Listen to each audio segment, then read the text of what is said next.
Pernah nggak kalian ngerasain rasanya diselingkuhin sama pasangan sendiri ketika lagi berjauhan? Pasti rasanya sangat sakit banget kan?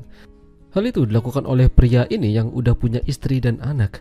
Namun karena mereka berjauhan, pada akhirnya kesempatan itu muncul hingga penyesalan selalu datangnya belakangan. Film dengan judul Purpose of Reunion yang dirilis pada tahun 2015 yang lalu akan menceritakan kisah mereka. Seorang pria bernama Son Jeong tinggal di sebuah apartemen sendirian aja. Istri dan anaknya berada di luar negeri karena urusan pekerjaan. Son Jeong seperti kebanyakan bapak-bapak pada umumnya, makan mie instan pedas tapi bilangnya habis makan enak. Dia punya dua orang teman yang sering nongkrong bersama-sama di tempat kerjanya Son Jeong. Ya, jadi Son Jeong ini bekerja di sebuah kafe. Kala itu mereka membicarakan hal-hal yang biasa dibicarakan sama bapak-bapak kalau udah nongkrong. Kadang bicarain bisnis, bola, dan tentu saja tidak kalah penting adalah tentang cewek-cewek. Teman yang pakai kacamata udah menikah tapi belum punya anak. Namun beberapa tahun menikah ternyata membuatnya jadi bosan sama pasangan sendiri dan masih ingin meliar layaknya single. Sementara teman yang satunya lagi terlihat cupu dan sayangnya belum punya pasangan sampai saat ini. Udah beberapa kali deketin cewek-cewek namun hasilnya selalu gagal. Baru mau dideketin udah pada kabur. Gara-gara itu Son Jeong jadi punya ide menarik supaya mereka bisa kembali nongkrong sama cewek-cewek dengan cara reunian. Ngajak teman-teman lama mereka saat di bangku kuliah. Temannya awalnya tidak yakin kalau mereka bisa reunian, tapi ternyata reunian itu terjadi. Meski hanya beberapa orang saja yang hadir. Mereka boleh mengobrol satu sama lain, sebuah tapak ceria, namun Son Jeong sepertinya tidak begitu tertarik dengan yang datang pada malam itu. Sehingga beberapa jam kemudian datanglah satu orang lagi teman lama mereka yang bernama Yojin. Parasnya cantik, bahenol, dan tentu saja yang paling menarik di antara cewek-cewek di sana. Son Jeong langsung sigap menyapa dan menyambutnya. Bahkan Yojin belum sempat duduk dan makan, udah diajak Son Jeong pindah ke tempat untuk mendapatkan kesenangan yang lain.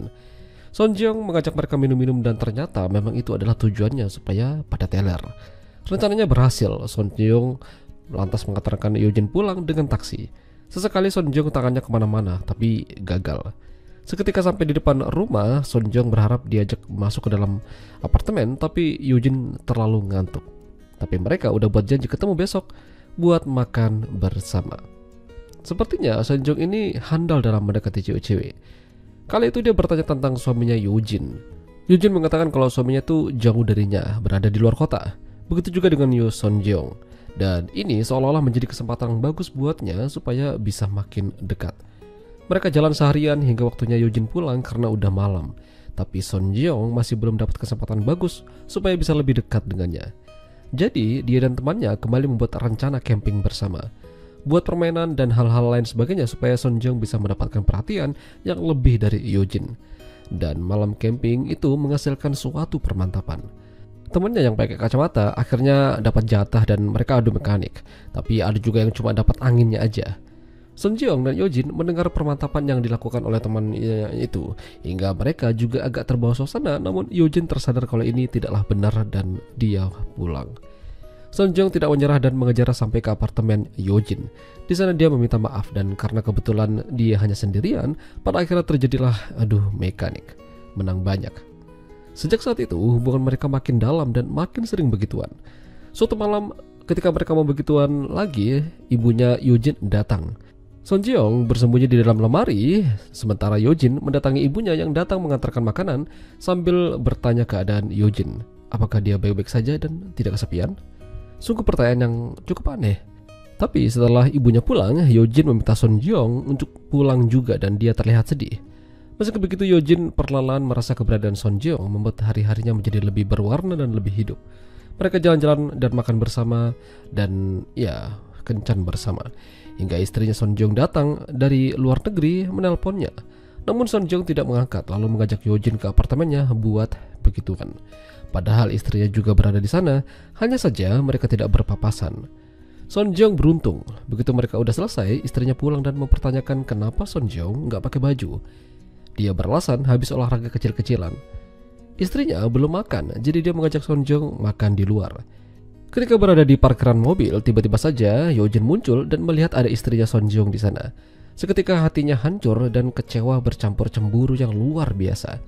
Tapi saat makan malam bersama, Son Jeong juga cemas dan beberapa kali bolak-balik pergi ke dalam toilet. Sementara Yojin menangis di apartemennya. Mungkin dia sudah berharap lebih pada Son Jeong. Suatu malam Son Jong habis pulang kerja dan mau minta jatah sama istrinya, tapi sayangnya nggak dikasih. Dan hal inilah yang ternyata membuat Son Jong kesal ketika bersama dengan istrinya.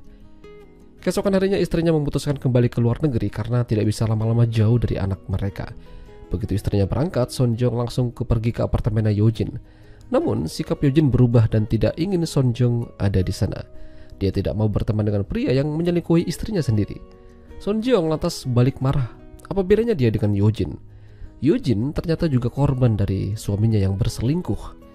Suaminya meninggal kecelakaan bersama dengan selingkuhannya dan selama itu Yojin tidak pernah tahu kalau dia dipermainkan. Son Jong merasa malu dan akhirnya dia pulang. Dia berniat mendatangi istrinya, berencana meminta maaf dan kembali padanya. Tapi plot twistnya ternyata istrinya Son Jong juga berselingkuh darinya. Ketika kemarin dia datang itu, ternyata dia tuh ingin berkata jujur, namun dia tidak tega. Dan barulah dia memberanikan diri berbicara melalui telepon. Jadi begini rasanya diselingkuhi sama pasangan sendiri. Son Jong seketika hancur dan lemas. Dia pergi mendatangi Yojin menceritakan semua yang terjadi padanya. Malam itu dia menginap di sana. Yojin juga memberikan semangat padanya kalau hidup itu tidak berhenti sampai di sini saja. Ya, mungkin ke depan mereka bisa menjadi satu bagian. Dan yakinlah kesempatan kedua itu pasti ada. Ya, itulah tadi alur cerita film Purpose of Reunion. Jika kalian suka dengan video ini, jangan lupa untuk tinggalkan like. Dan sampai jumpa lagi.